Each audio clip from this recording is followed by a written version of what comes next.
자, 도로 위에서 발생하는 다양한 교통사고 유형을 통해서 관련 법률과 또 판례에 대해서 알아보는 시간인데요. 사례로 보는 교통법률 시간 지금부터 시작하겠습니다. 오늘 도움 말씀에는 법무법인 제유의 이아림 변호사와 함께합니다. 안녕하십니까? 네, 안녕하세요. 네. 비가 많이 내리고 바람 불어서 오는데 좀 고생하셨을 것 같습니다. 네, 고생했습니다. 네. 오늘 주제는 어떤 주제인가요?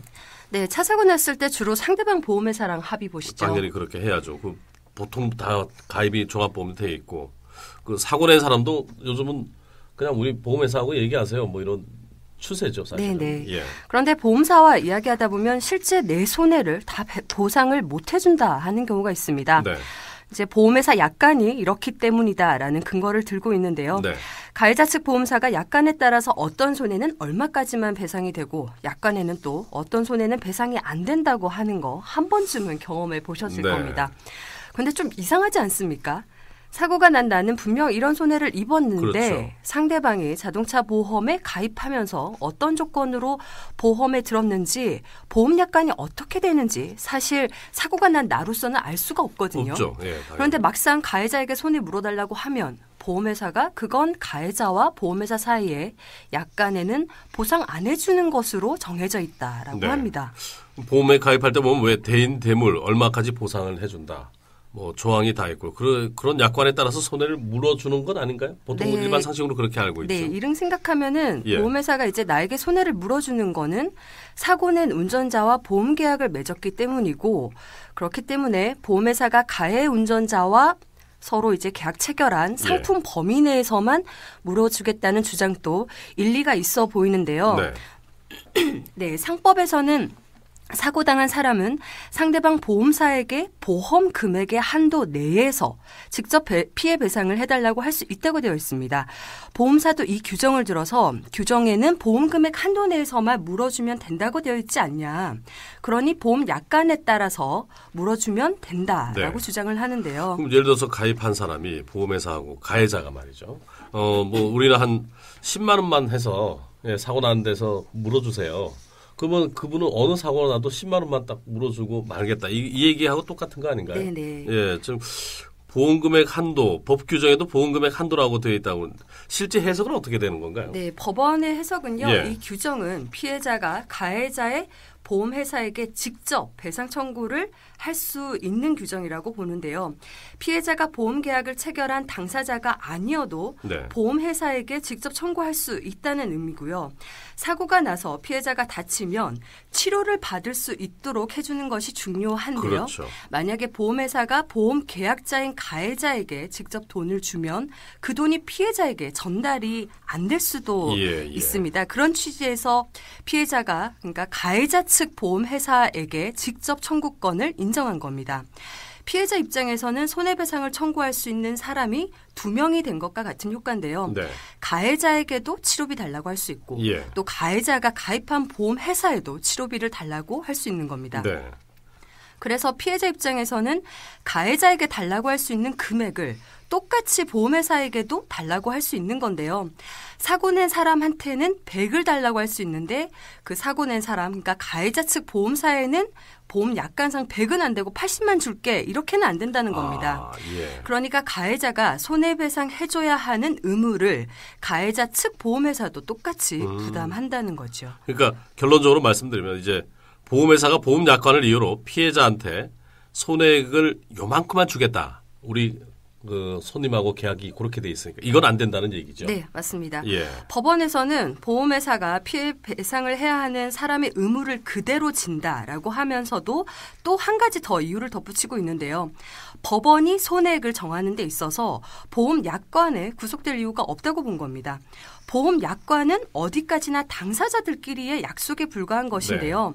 만약에 저랑 강세민 MC님이랑 계약서를 썼다고 해서 다른 사람인 작가님이라든지 아니면 지나가던 행인한테 우리가 맺은 계약대로 하라고 할 수 없지 않습니까? 근데 반대로 민법이나 상법 이런 법률은 모든 사람을 구속합니다. 모두가 따라야 되고 나는 따르기 싫다라고 해도 법원에서는 이 법에 따라서 판단을 하게 되겠죠.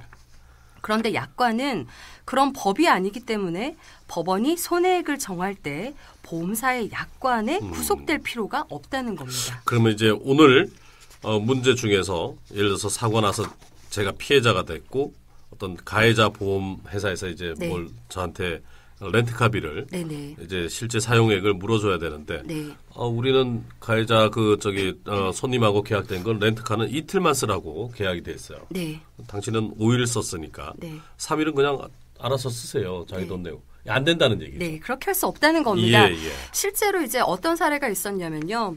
수리 기간이 40일이 걸렸고 예. 그래서 렌트카도 40일 동안 빌려서 탔는데요. 네. 가해 차량 측 보험사에서 우리 약관에는 대차료를 30일 한도 내에서만 책임을 진다라고 한 겁니다. 예.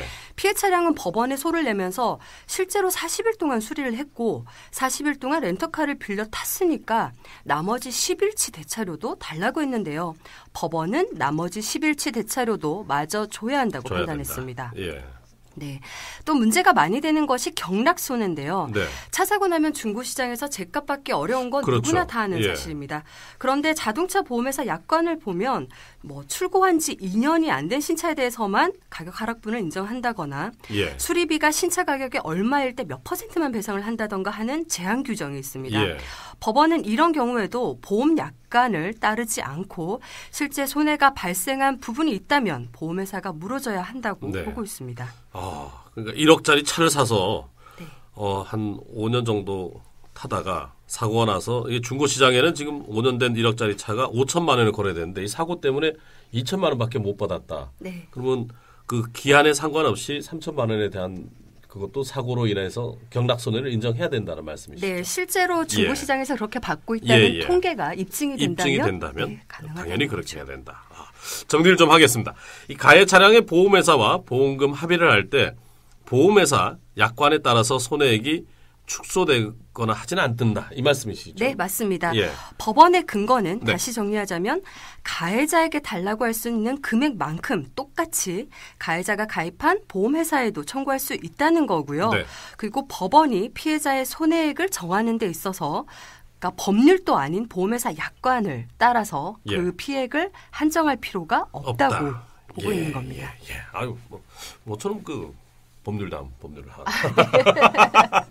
왜냐하면 이게 만약 약관대로만 해주기로 하고 하면은 사고 당하신 분 입장에서는 상당히 억울하지 않습니까? 네. 내가 사고 낸 내 잘못도 아닌데 나는 오히려 피해자인데 내가 하는 만큼 손해 본 만큼을 보험회사에서는 이거 안 됩니다 이러면서 조금만 받아가세요. 이러면은 억울하잖아요. 네, 그렇죠? 기억하셔야 되는 게 이게 가해자 측 예. 보험회사와의 문제에서 그렇죠. 이런 일이 생길 수 있다. 만약 자차 보험인 것 같으면 그 약관에 나와 있는 본인이 대로. 그 계약 당사자이기 때문에요. 그 부분 참고하시기 바랍니다. 오늘 사례로 보는 교통법률의 정답은 X가 정답입니다. 참고하시고요. 네, 자 오늘도 법무법인 제유의 이하림 변호사와 함께 사례로 보는 교통법률 시간 마련해봤습니다. 그래서 오늘 말씀 고맙습니다. 네, 감사합니다. 감사합니다.